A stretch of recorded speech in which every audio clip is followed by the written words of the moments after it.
प्रधानमंत्री नरेंद्र मोदी ने कहा, सरकार का विकास मॉडल राष्ट्र प्रथम है और ये तुष्टीकरण के बजाय संतुष्टीकरण पर केंद्रित है।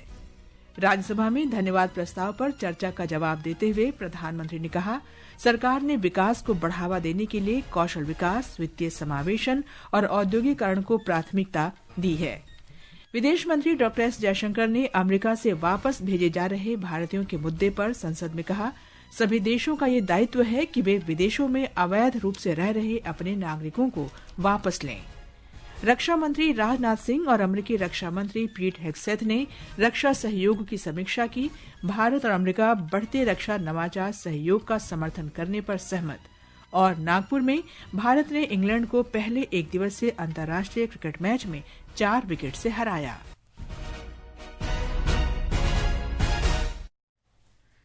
समाचार संध्या के साथ मैं कनकलता। प्रधानमंत्री नरेंद्र मोदी ने कहा है कि उनकी सरकार के विकास के मॉडल में राष्ट्र प्रथम है और ये तुष्टीकरण पर नहीं बल्कि संतुष्टीकरण पर केंद्रित है। उन्होंने कहा कि लोगों ने ये मॉडल परख लिया है और इसे समर्थन दिया है, इसलिए उनकी सरकार को तीसरी बार जनादेश मिला है। प्रधानमंत्री ने राष्ट्रपति द्रौपदी मुर्मू के अभिभाषण पर धन्यवाद प्रस्ताव का उत्तर देते हुए राज्यसभा में ये बात कही।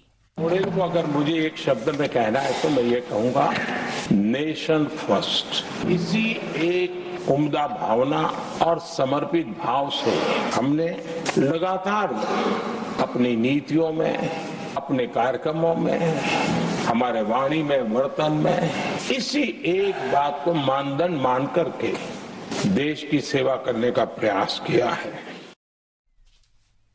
प्रधानमंत्री ने कांग्रेस की आलोचना करते हुए कहा कि शासन का सबका साथ सबका विकास का मॉडल कांग्रेस नहीं समझ सकती, क्योंकि ये एक परिवार को समर्पित पार्टी है। कांग्रेस ने राजनीति का एक ऐसा मॉडल तैयार किया था जिसमें झूठ, फरेब, भ्रष्टाचार, परिवारवाद, तुष्टीकरण सबका गालमेल था। जहां सबका गालमेल हो वहां सबका साथ हो ही नहीं सकता। श्री मोदी ने कहा कि उनकी सरकार ने कौशल विकास, वित्तीय समावेशन और औद्योगिकरण को प्राथमिकता का क्षेत्र माना है। प्रधानमंत्री ने कहा कि राष्ट्रपति का अभिभाषण देश की उपलब्धियों, भारत से दुनिया की अपेक्षाओं, देश के जनसाधारण के आत्मविश्वास और विकसित भारत के संकल्प का विस्तृत व्याख्यान है। इससे पहले जब प्रधानमंत्री जवाब दे रहे थे तब कुछ विपक्षी सदस्यों ने सदन में शोर शराबा किया। प्रधानमंत्री के जवाब के बाद राज्यसभा ने राष्ट्रपति के अभिभाषण पर धन्यवाद प्रस्ताव को पारित किया और अनेक विपक्षी सांसदों की ओर से की गई संशोधनों की मांग को ध्वनिमत से खारिज कर दिया। बाद में राज्यसभा को दिन भर के लिए स्थगित कर दिया गया। कांग्रेस ने आज संसद के दोनों सदनों की संयुक्त बैठक में राष्ट्रपति के अभिभाषण पर प्रधानमंत्री नरेंद्र मोदी के राज्यसभा में दिए गए जवाब की आलोचना की। संसद के बाहर मीडिया से बात करते हुए पार्टी के वरिष्ठ नेता जयराम रमेश ने कहा कि अपने लंबे भाषण में श्री मोदी ने केवल कांग्रेस को निशाना बनाया। इससे पहले भाजपा सदस्य देवेंद्र प्रताप सिंह ने कहा कि सरकार ने किसानों के कल्याण के लिए कृषि उपज का न्यूनतम समर्थन मूल्य सुनिश्चित किया। पूर्व प्रधानमंत्री और जनता दल सेक्युलर के नेता एचडी देवेगौड़ा ने कहा कि गरीबों, महिलाओं और किसानों का कल्याण सरकार की सर्वोच्च प्राथमिकता है। कांग्रेस के राजीव शुक्ला ने बेरोजगारी का मुद्दा उठाया। समाजवादी पार्टी की जया बच्चन, आम आदमी पार्टी के संजीव अरोड़ा, आईयूएमएल के अब्दुल वहाब और बहुजन समाज पार्टी के राम जी ने भी बहस में हिस्सा लिया। विदेश मंत्री एस जयशंकर ने कहा है कि अवैध नागरिकों को वापस उनके देश भेजने की प्रक्रिया अंतर्राष्ट्रीय संबंधों के सामान्य सिद्धांत पर आधारित है। ये देशों के सामूहिक हित में है कि वे वैधानिक आवागमन बढ़ाएं और अवैध आवाजाही को हतोत्साहित करें।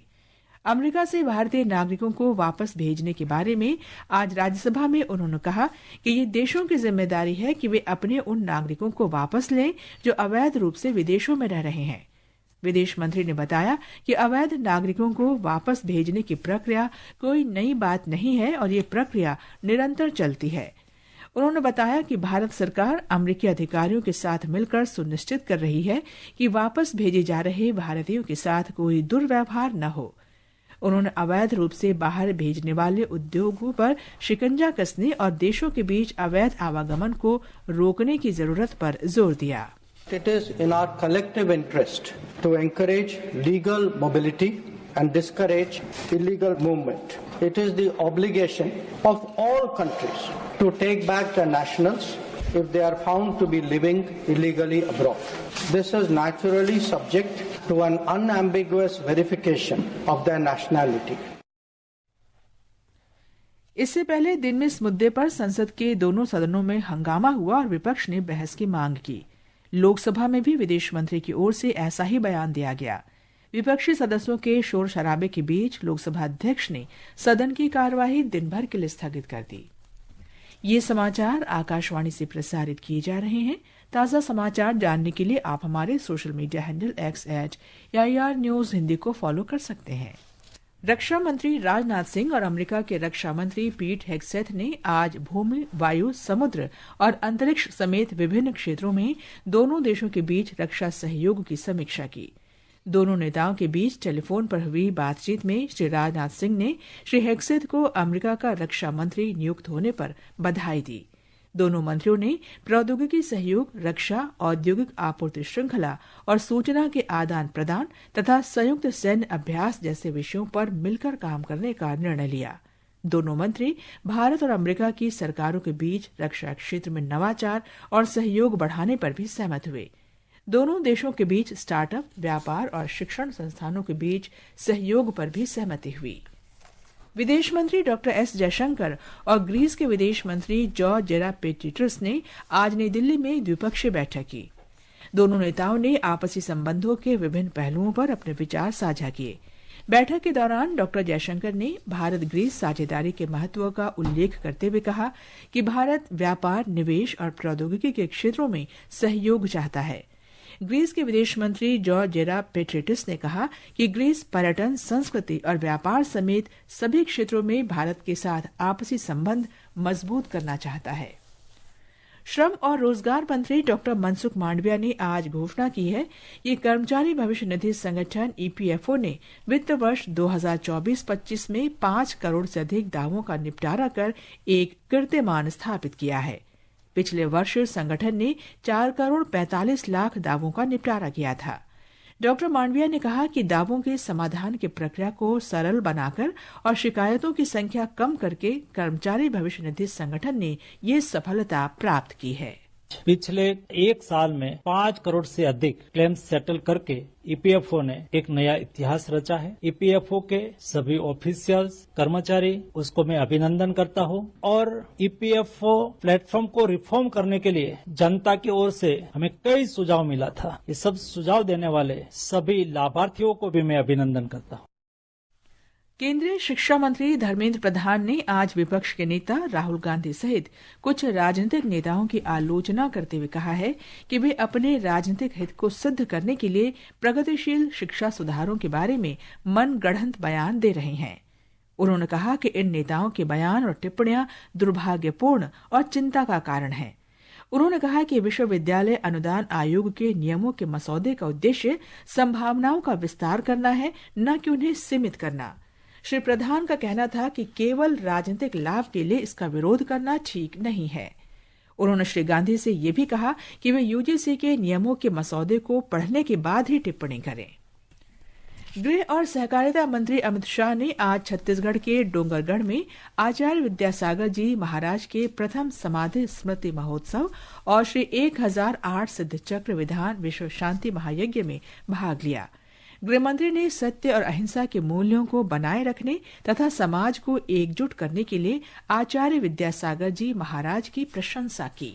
आचार्य विद्यासागर जी महाराज ने हमें सिखाया कि हमारी पहचान हमारी संस्कृति में निहित। अगर हमारी संस्कृति ही हम गवा देते तो विश्व के सामने हमारी कोई पहचान नहीं रह जाती। और जिन शासन का संदेश संप्रदायवाद, भाषावाद, जातिवाद, ये सबसे ऊपर उठकर समभाव से सबके प्रति समान दृष्टिकोण और एक वितरागी जीवन वो जीने वाले महान संत को मैं हृदय पूर्वक आज प्रणाम करने के लिए यहाँ आया हूँ। दिल्ली विधानसभा चुनाव के लिए शनिवार को होने वाली मतगणना की तैयारियां जोरों पर हैं। दिल्ली के मुख्य निर्वाचन अधिकारी R.L. वाज ने आज बताया कि सुचारू और निष्पक्ष मतगणना प्रक्रिया के लिए सभी इंतजाम कर लिए गए हैं। और अब खबरें महाकुंभ से।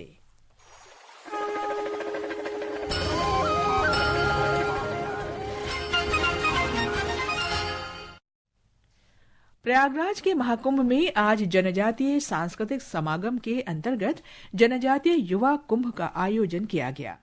युवा कुंभ में देश भर से 8,000 से अधिक आदिवासी युवाओं ने हिस्सा लिया।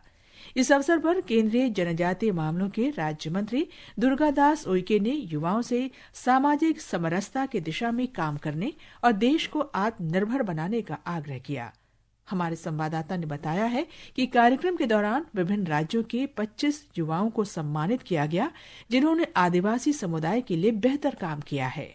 भारत में अनुसूचित जनजातियों की संख्या लगभग 11 करोड़ के करीब है और यह देश की समृद्ध और जनजातीय विरासत को दर्शाता है। युवा कुंभ के दौरान सभी युवाओं ने जनजातीय संस्कृति और परंपराओं को संरक्षित करने का संकल्प लिया। आकाशवाणी समाचार से बात करते हुए युवाओं ने बताया कि जनजातीय समुदाय के सशक्तिकरण और आत्मनिर्भर भारत बनाने के लिए वे काम करेंगे। मैं छत्तीसगढ़ बस्तर संभाग से हूँ। मैं डॉली ठाकुर। जनजातीय कुंभ मेला में मैं शामिल हुई।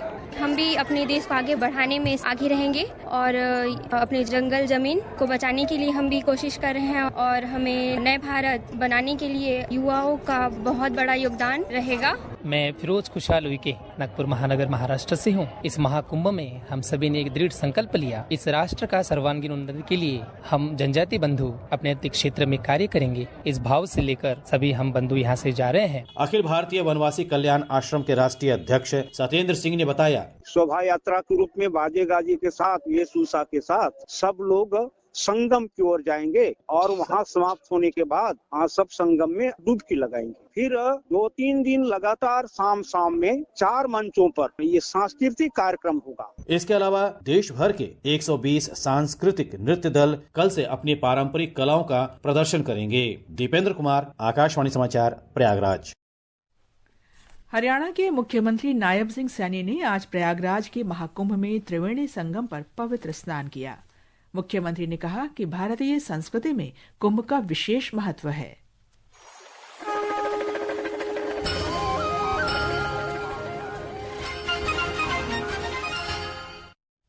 महाराष्ट्र में आज जीवीएस के 3 नए संदिग्ध मामलों का पता चला है। राज्य के सार्वजनिक स्वास्थ्य विभाग के अनुसार अब तक कुल 173 संदिग्ध रोगियों का पता चला है, जिनमें से 140 रोगियों में जीबीएस की पुष्टि हुई है। स्वास्थ्य विभाग ने नागरिकों को सलाह दी है कि वे घबराएं नहीं और कोई भी लक्षण दिखने पर अस्पताल जाएं। नागपुर में भारत ने इंग्लैंड को पहले एक दिवसीय अंतर्राष्ट्रीय क्रिकेट मैच में 4 विकेट से हरा दिया है। भारतीय टीम ने 249 रन का लक्ष्य आसानी से 68 गेंद शेष रहते हासिल कर लिया। इससे पहले टॉस जीतकर बल्लेबाजी करते हुए इंग्लैंड की टीम 48वें ओवर में 248 रन पर सिमट गई। उत्तराखंड में 38वें राष्ट्रीय खेलों में निशानेबाजी में सर्विसेज के नीरज कुमार ने 50 मीटर राइफल 3 पोजीशंस में और 10 मीटर एयर पिस्टल मिक्स्ड स्पर्धा में हरियाणा की सुरुचि प्रमोद ने स्वर्ण पदक अपने नाम किया। अंत में मुख्य समाचार एक बार फिर। प्रधानमंत्री नरेंद्र मोदी ने कहा, सरकार का विकास मॉडल राष्ट्र प्रथम है और ये तुष्टीकरण के बजाय संतुष्टीकरण पर केंद्रित है।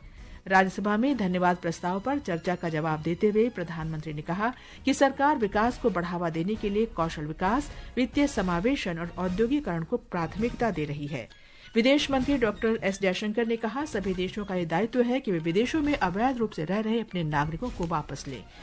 इसके साथ ही समाचार संध्या का ये अंक समाप्त हुआ। नमस्कार।